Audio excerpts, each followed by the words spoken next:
నిర్గమాకాండం 27వ అధ్యాయము. బలిపీఠము, ఆవరణము, దీపమును గురించిన ఆజ్ఞలు. బలిపీఠము, ఆవరణము, దీపమును గురించిన ఆజ్ఞలు. నిర్గమాకాండం 27వ అధ్యాయం. మరియు 5 మూరల పొడుగు 5 మూరల వెడల్పు గల బలిపీఠమును తుమ్మకర్రతో నీవు చేయవలను.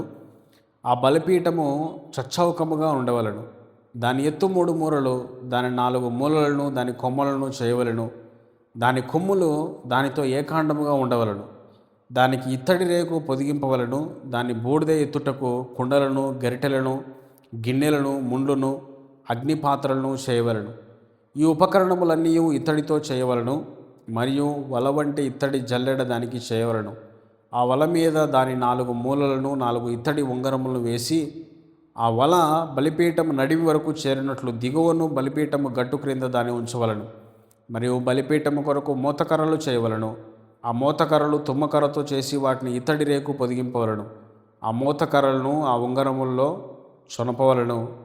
బలిపీఠమును మోయుటకు ఆ మోతకర్రలు దాని 2 ప్రక్కల నుండవలను.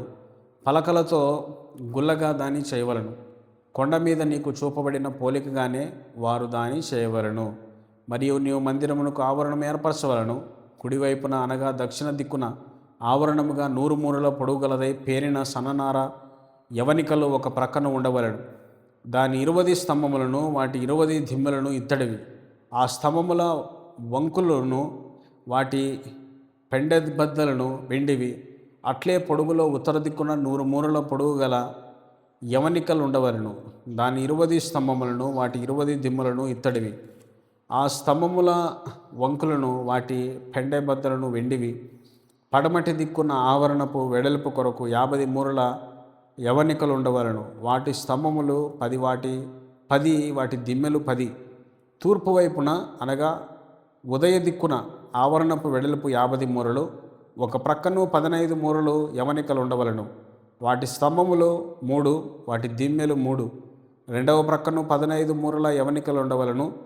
వాటి స్తంభములు 3, వాటి దిమ్మెలను 3. ఆవరణపు ద్వారమునకు నీల ధూమ్ర రక్తవర్ణములు గల 20 మూరల తెరలు ఉండవలను.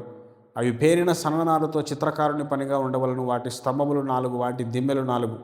ఆవరణపు చుట్టూరున్న స్తంభములనియు వెండి పెండబద్దలు కలవి. వాటి వంకలు వెండివి, వాటి దిమ్మెలు ఇత్తడివి. ఆవరణపు పొడుగు 100 మూరలు, దాని వెడల్పు 50 మూరలు, దాని ఎత్తు 5 మూరలు. అవి పేరిన సన్నపు నార, వాటి దిమ్మెలు ఇత్తడివి. మందిర సంబంధమైన సేవోపకరణములన్నీ మేకులన్నీ ఆవరణపు మేకులన్నీ ఇత్తడివై ఉండవలను. మరియు దీపము నిత్యము వెలిగించినట్లు ప్రదీపమునకు దంచి తీసిన అచ్చము ఒలీవల నూనె తేవలని ఇశ్రాయేలుకు ఆజ్ఞాపించుము. సాక్ష్యపు మందసం ఎదుటనున్న తెరకు వెలుపల ప్రత్యక్షపు గుడారములో అహరోనును అతని కుమారులను సాయంకాలం మొదలుకొని ఉదయం వరకు యెహోవా సన్నిధిని దానిని సవరింపవలను. అది ఇశ్రాయేలుకు వారి తరతరములకు నిత్యమైన కట్టడ. నిర్గమకాండం 27వ అధ్యాయము. బలిపీఠము, ఆవరణము, దీపమును గురించిన ఆజ్ఞలు. Thank you for watching. Thank you.